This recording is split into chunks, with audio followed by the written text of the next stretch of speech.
Salams and welcome. Thank you for joining me in episode number 291 of the Afrikaans reading of the translation of the Quran. The Heilige Quran is by Imam M.A. Baker. A'udhu billahi minash shaitanir rajeem. Bismillahir Rahmanir Rahim. In the name of Allah, most gracious, most merciful.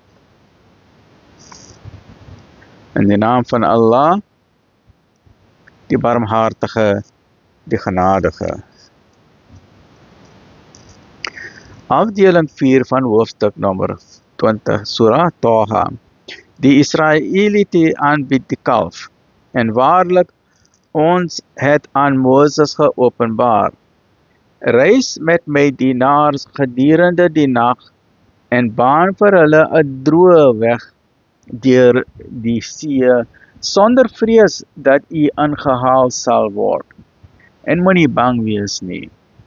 Daarna het Farao hulle met sy leerskare agtervolg, maar die see het hulle verswelg en heeltemal bedek. En Farao het sy volk mislei en geensins reggelei nie.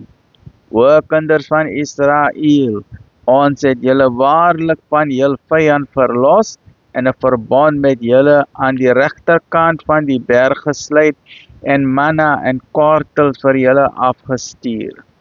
Eet van die goeie dinge daarvan ons julle voorsien het, en gaan julle daarmee nie te buite nie, anders sal my toorn op julle neerdaal. En hy, op wie my toorn neerdaal, sal voorwaar vernietig word. Maar ek is sekerlik vergewensgesind teenoor hom wat berou het en glo en goed doen en die leiding volg.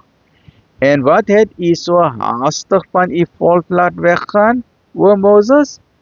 Hy het gesê, hulle volg in my spoor en ek het my tot u gehaas, my Heer, sodat u welbehae in my mag hê. Hy het gesê, ons het u volk in u afwesigheid sekerlik beproef, en die Samiri het hulle mislei.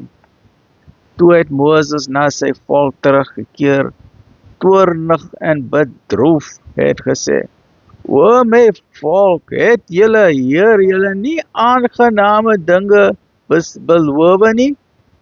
Het die beloofde tyd dan vir julle te lang geduur?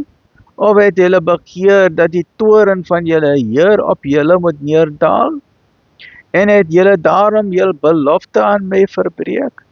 Hulle het geantwoord, ons het nie uit eie beweging die belofte aan u verbreek nie, maar ons was genoodsaak om die las van die sirade van die volk te dra. Daarom het ons dit weggegooi, en so het die Samiri ook aan die hand gedoen. Toe het hy 'n beeld van 'n kalf voorgebring, wat 'n loeiende geluid gemaak het, soos 'n koei, moe. En hulle het gesê, dit is julle God en die God van Moses, maar hy het vergeet. Kon hulle dan nie merk dat dit nie in staat is om hulle te antwoord en dat dit geen voor- of nadeel vir hulle kon bewerk nie. 91-292.